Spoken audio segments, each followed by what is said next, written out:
আমি সূরাতুল কাউসার আপনাদের কাছে পেশ করেছি। এটা মক্কায় অবতীর্ণ সূরা, মাক্কি সূরা। এই সূরাটির বিষয়বস্তু হলো কি জানেন? এই সূরাটির বিষয়বস্তু দিয়ে আল্লাহ রাব্বুল আলামিন বিশ্ব নবীকে অপরাধ আল্লাহর নিয়ামত রাজি দান করার কথা উল্লেখ করেছেন এবং বিশ্ব নবীকে যারা নির্বংশ বলছিল সেই কাফের মুশরিকদেরকে আল্লাহ দাঁত ভাঙা জবাব দিয়ে বলেছেন, হে নবী, আপনি নির্বংশ নয়, বরঞ্চ তারাই নির্বংশ। অফুরান্ত একটা নিয়ামত। কাউসার অর্থ হচ্ছে আধিক্য, জান্নাতের আধিক্য রাজ নিয়ামত দ্বারা পরিপূর্ণ সূরাতুল কাউসার।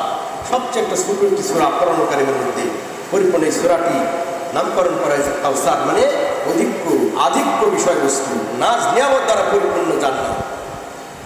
আল্লাহ রাব্বুল আলামিন বিশ্ব নবীকে পৃথিবীতে পাঠালেন নবুয়াত দিয়ে। বিশ্ব নবী তখন মানুষের দ্বারে দ্বারে গিয়া ইসলামের দাওয়াত পৌঁছিয়ে দিলেন। মানুষ বিভিন্ন রকমের কটু কথা বলতে ছাড়েন নাই। যে নবীকে পূর্ববর্তীকালে নবুয়াতের পূর্বেই মানুষ আলামিন বলে আখ্যায়িত করেছিল, সে নবীর সম্পর্কে বাজে মন্তব্য করতে তারা ইতস্তবোধ করে নাই, তারা তাদের অন্তর কাঁপে নাই। নবীর সামনে একাধিক 13-14 উপরে অভিযোগ করেছেন। নবীকে যত রকমের গালি দেওয়া যায়, যত রকমের কথা অপবাদ দেওয়া যায়, নবীর সামনে সবই করেছেন। লাস্টে যখন নবীর পুত্র সন্তানগুলো যখন একাধারে মৃত্যুবরণ করলেন, তখন নবীকে সেই কাফের মুশরিকেরা নবীকে আবতার বলেছিল। বুঝছেন? নবীকে কি বলেছিল? আবতার, মানে নির্বংশ বলেছিল নবী। আল্লাহ রাব্বুল আলামিন দেরি করলেন না, বিলম্বিত করলেন না। নবীর এই অপমানের প্রতিশোধ আল্লাহ রাব্বুল আলামিন কোরআন দ্বারা নিয়ে নিলেন। আল্লাহ তাই বলছেন, ইন্না আ'তাইনাকাল কাউসার, নিশ্চয়ই হে নবী আমি আপনাকে কাউসার দান করেছি। বলে সুবহানাল্লাহ। কাউসারটা কি? কাউসারটা হলো জান্নাতের নাজ নিয়ামত দ্বারা পরিপূর্ণ। কাউসারটা হলো জান্নাতের একটা নদী, জান্নাতের একটা নদী যার 2 তীর হলো স্বর্ণের, যার 2 তীর হলো স্বর্ণের। বলে সুবহানাল্লাহ। যার গতিপথ, চলার পথ হলো মণিমুক্তা দ্বারা সুসজ্জিত থাকবে। বলে সুবহানাল্লাহ। যার মাটি হবে মেশক অম্বরের চেয়ে সুগন্ধি। সুবহানাল্লাহ। যার পানি হবে মধুর চেয়ে স্বচ্ছ এবং মিষ্টি। বলে সুবহানাল্লাহ। এবং দুধ নাজ নিয়ামত দ্বারা পরিপূর্ণ। এক কথাই কাউসার হলো জান্নাতের একটা নদীর নাম, যে নদীর 2 পার্শ্ব থাকবে স্বর্ণ দ্বারা তৈরি, যে নদীর গতিপথ হবে মণিমুক্তা দ্বারা, এবং যার মাটি হবে মেশক অম্বরের থেকে সুগন্ধি, যার পানি হবে দুধের চেয়ে স্বচ্ছ, মধুর চেয়েও মিষ্টি। বলে সুবহানাল্লাহ। এটা হলো কাউসার। আল্লাহ রাব্বুল আলামিন নবীকে সান্ত্বনা দিয়ে বলছেন যে আমি তোমাকে এই কাউসার দান করেছি। সুবহানাল্লাহ। ফাসাল্লি, আল্লাহ বলছেন নবী আমি তোমাকে কাউসার দান করেছি এবং তোমার অনুসারীদের জন্য এই কাউসার রয়েছে। তাহলে কি করো? আল্লাহ রাব্বুল আলামিন বলতেছেন, ফাসাল্লি লিরাব্বিকা ওয়ানহার, তুমি তোমার রবের জন্যই সালাত আদায় করো। তুমি তোমার রবের জন্য কি করো? রবের সন্তুষ্টির উদ্দেশ্যে, আল্লাহকে রাজি খুশি রাখার জন্য তুমি সালাত আদায় করো। ওয়ানহার, দেখছেন আল্লাহ ফাসাল্লি লিরাব্বিকা ওয়ানহার কথা বলছেন, তুমি তোমার রবের সন্তুষ্ট চিত্তে আল্লাহকে রাজি খুশি রাখার জন্য সালাত আদায় করো। আমরা অনেক ভাই সালাত আদায় করি। সালাতটা হলো ওয়াজিব, ফরজ, আপনাকে করতে হবে।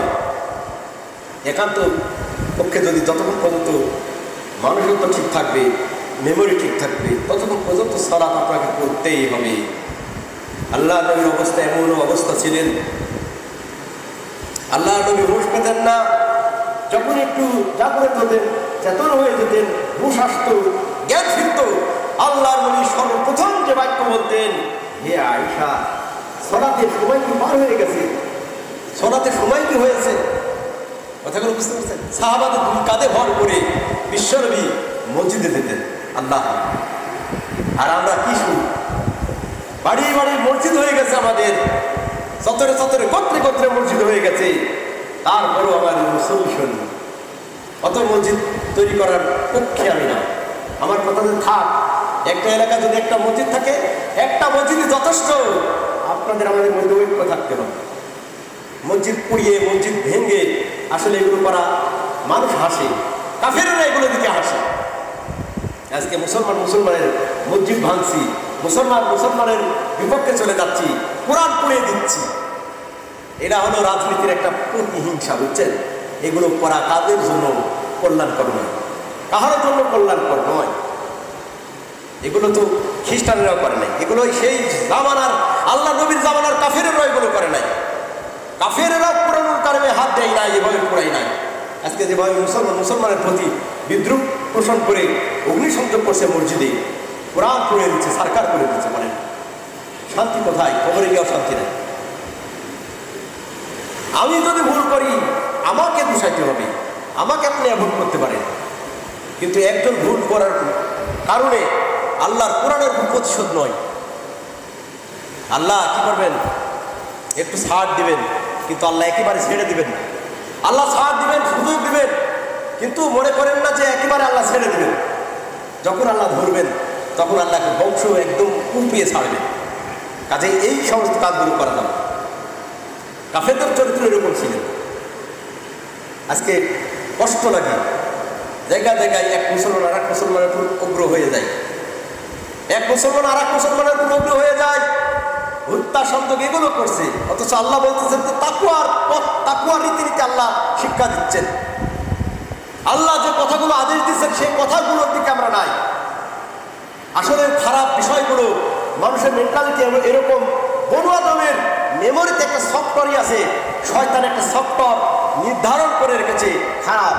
খারাপ চেতনাগুলো মানুষ বেশি ঢুকে, খারাপ কাজে মানুষের মন বেশি জাগ্রত হয়, খারাপ কাজে মানুষ বেশি খুশি হয়, খারাপ কাজে মানুষ বেশি সময় দেয়, খারাপ কাজে মানুষ বেশি আনন্দিত হয়, ভালো কাজে মানুষ কম আনন্দিত হয়।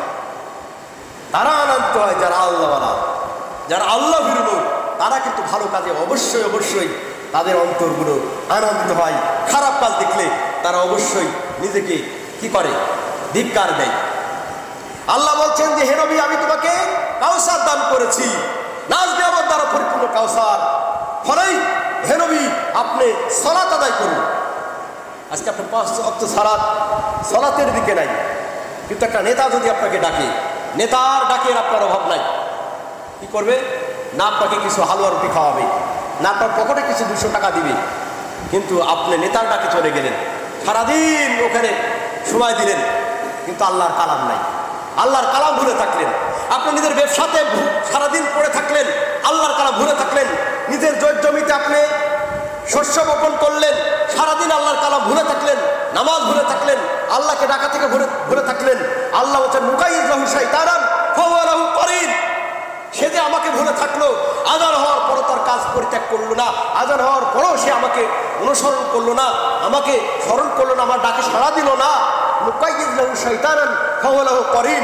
আল্লাহ বলছেন যে আমি শয়তান নিযুক্ত করে দিই তার নিকটে। যখন আমার কাছে বিমুখ হয়ে যায় তখন আমি আল্লাহ শয়তানকে ছেড়ে দিই। শয়তান তখন তাকে গিয়া কুমন্ত্রণা দেয়, শয়তান তাকে গিয়া প্ররোচনা দেয়, তার কাছে পরিচালনা করে, শয়তান তার আওতাধীন হয়ে যায়, ফলে সে শয়তানের বন্ধু হয়ে যায়। কথা করে বুঝতে পারছেন? তাহলে কি করতে হবে? যখনই আজান দিক, যে সময় আজান দিক, ব্যবসা বাণিজ্য বন্ধ রেখে, কাজকর্ম বন্ধ রেখে আপনাকে আমাকে মসজিদ ধরতে হবে।